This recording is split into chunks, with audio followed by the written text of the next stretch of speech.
প্রতি বছর ঈদে সাকিব খানের সিনেমা রাজত্ব করতে দেখা যায়, এবারও রাজকুমার সিনেমাটি দেশে সর্বাধিক প্রেক্ষাগৃহে রাজত্ব করবে। তো কি অবস্থা, কেমন আছেন? আমি রহমান সবুজ আর গাইজ আজকে আলোচনা করব এই ঈদেও সর্বাধিক হল পেয়ে রাজকুমার রাজত্ব করবে এই বিষয়টি নিয়ে। একটি সূত্র থেকে জানা যায় দেশের 10 থেকে 15টি প্রেক্ষাগৃহে বাদে প্রায় সব সিনেমা হলে চলবে সাকিব খানের রাজকুমার। তাছাড়া একই সঙ্গে দেশের বাইরেও মুক্তি পাবে বলে বিষয়টি নিশ্চিত করেছেন প্রযোজক আরশাদ আদনান। যদি আপনি সাকিবের ফ্যান হয়ে থাকেন তাহলে ভিডিওটিতে একটি অবশ্যই লাইক দিয়ে যাবেন। রাজকুমার সিনেমাটির মুক্তিকে সামনে রেখে এরই মধ্যে রাজকুমার, বরবাদ, আমি একাই রাজকুমার গানটি মুক্তি পেয়েছে।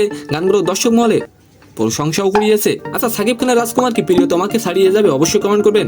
সেন্সর বোর্ড থেকে ছাড়পত্র পাওয়ার পর প্রযোজনা সংস্থা ভার্সেটাইল মিডিয়ার কর্ণধার আরশাদ আদনান বলেন, সিনেমাটি দেখে সেন্সর বোর্ডের সদস্যরা আপ্লুত হয়ে পড়েন। একজন সদস্য কল দিয়ে নাকি বলেছে, সিনেমাটি দেখে চোখের পানি ধরে রাখতে পারলাম না। কি সিনেমা বানিয়েছো? আরশাদ আদনান বলেন, আমাদের বড় সিনেমা ভালো দামে বুকিং করেছি। এত দামে বাংলাদেশে আগে কখনো সিনেমা বুকিং হয়নি। তো সম্মানিত দর্শক, আজকের ভিডিওটি কেমন লাগলো অবশ্যই কমেন্ট বক্সে জানাবেন। আর ভিডিওটি যদি ভালো লাগে অবশ্যই একটি লাইক দিয়ে আমাদের চ্যানেলটিকে সাবস্ক্রাইব করে দিবেন। ধন্যবাদ।